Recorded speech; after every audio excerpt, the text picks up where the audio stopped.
بسم اللہ الرحمن الرحیم۔ السلام علیکم ورحمۃ اللہ وبرکاتہ۔ حسن بصری سے کسی نے کہا کہ آپ میری غیبت کرتے ہیں۔ فرمایا، میری نظر میں ابھی تمہاری یہ حیثیت نہیں کہ تمہیں میں اپنی نیکیوں پر حاکم بناؤں۔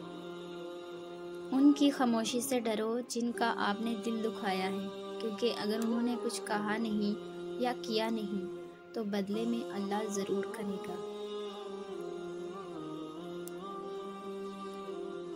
چیخو پکار انسان کے وقار میں کمی کا باعث بنتی ہے۔ لوگوں کو اپنی خاموشی سے خوفزدہ کرنا سیکھو۔ بہت سے انسان ایسے ہیں جنہیں زبان نے موت کے گھاٹ اتار دیا۔ خاموشی کبھی کبھی بہت تفصیل سے جواب دیتی ہے۔ وہ سب جانتا ہے کس کو کب اور کیا دینا ہے۔ درد ہی احتجاج کرتا ہے، زخم تو بے زبان ہوتے ہیں۔ زبان ایک ایسا درندہ ہے کہ اسے کھلا چھوڑ دیا جائے تو پھاڑ کھائے۔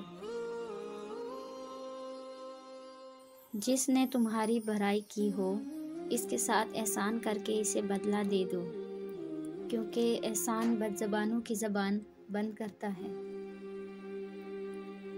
حضرت علی نے فرمایا، دل میں برائی رکھنے سے بہتر ہے ناراضگی ظاہر کر دو۔ اگر انسان کو تکبر کے بارے میں اللہ کی ناراضگی اور سزا کا علم ہو جائے تو بندے صرف فقیروں اور غریبوں سے ملیں اور مٹی پر بیٹھا کریں۔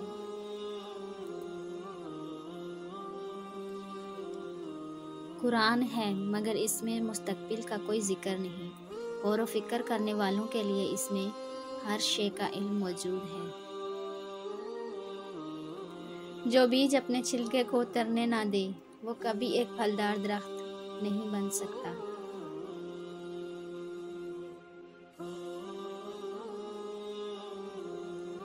پیسوں کے پجاریوں نے اپنا محل اور مقام کھو دیا، لیکن کسی شخص کا سب سے قیمتی خزانہ دل و جان ہوتا ہے۔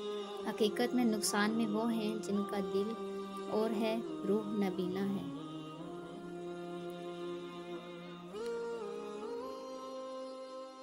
ہو سکتا ہے دنیا میں منافق بازی لے جائیں، مگر آخرت سچے لوگوں کی کامیابی کا دن ہے۔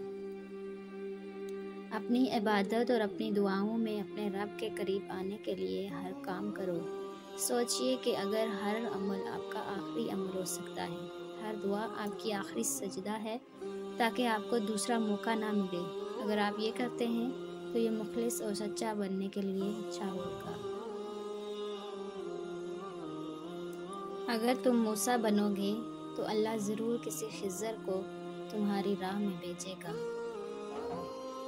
سہنے والوں کو اگر صبر آ جائے تو کہنے والوں کی اوقات دو کوڑی کی رہ جاتی ہے۔ اگر ہم معافی کے حقدار بننا چاہتے ہیں تو اپنے دل کو صاف کرنا ہوگا، کیونکہ دل ہمارے جسم کا مرکز ہے۔ اگر آپ کو میری ویڈیوز پسند آ رہی تو چینل کو سبسکرائب کریں، ویڈیو کو لائک کریں اور کمنٹ میں اپنی قیمتی رائے لازمی دیں۔ Thanks for watching. اللہ حافظ۔